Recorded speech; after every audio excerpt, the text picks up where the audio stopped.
Shalom, ka-Pewah. This is a continuous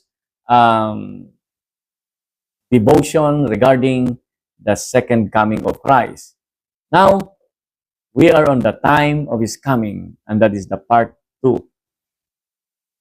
Jesus also said, "And this gospel of the kingdom shall be preached in all the world for witness unto all the nations. And then shall the end come." In Matthew 24, verse 14. When Thessalonians church became upset by the belief that the great tribulation had already begun, Paul exhorted them not to be soon shaken in mind, for that day shall not come except there come falling away, or the departure first, in 2 Thessalonians chapter 2, 1-3.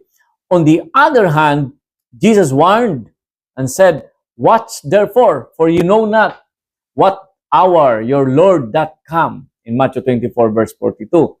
Even though there are clear indications that the Lord's return would not occur after an extended period of evangelization, the church was taught to be ready for any moment appearance of the heavenly bridegroom.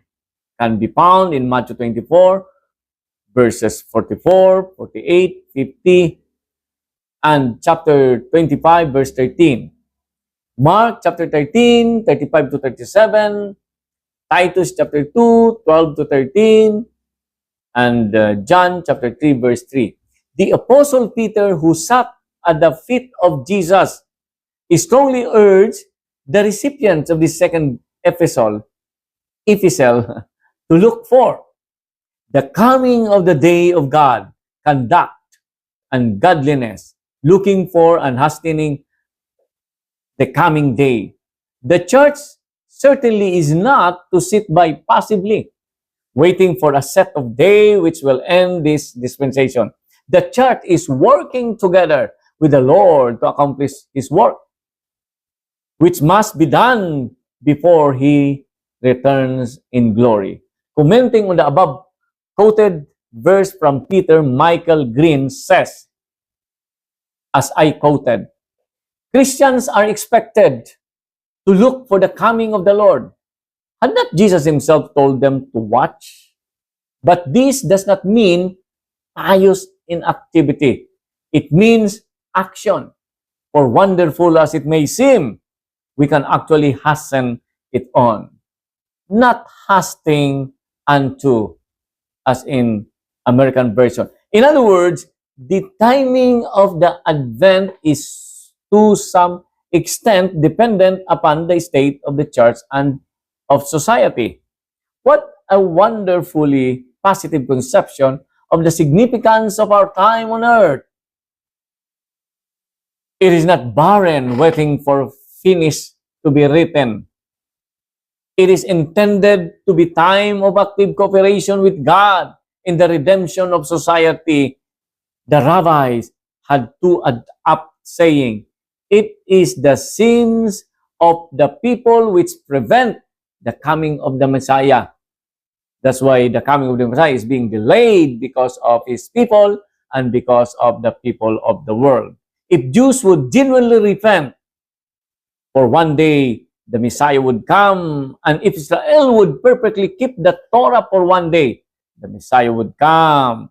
Is it possible that God sees time in the terms of tasks accomplished rather than earthly calendars?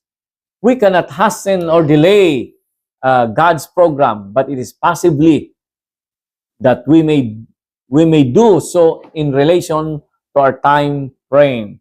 In any case, looking for the Lord does not mean folding our arms, but rather putting our hand to the plow and to the cycle. We have to work because we're still in a day. While no one knows the time of Christ's coming, we are given signs by which we may recognize the emergence of the last time.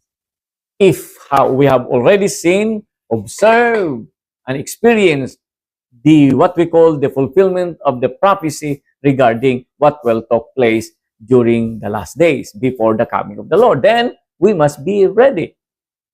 Now let's go to the signs of His coming. What are the signs of His coming? In answer to questions put him by some of the disciples, Jesus revealed number of signs coming, event. Like for example, in Matthew 24, Mark 13, and Luke 21. Some of the events Jesus described would happen in the first century. Some would come progressively during the church age. Others would happen just before and during His coming in power and glory. A very careful reading of Christ's Olivet Discourse, recorded in all three synoptic Gospels, consult ang buhay na pinagpapala ay buhay na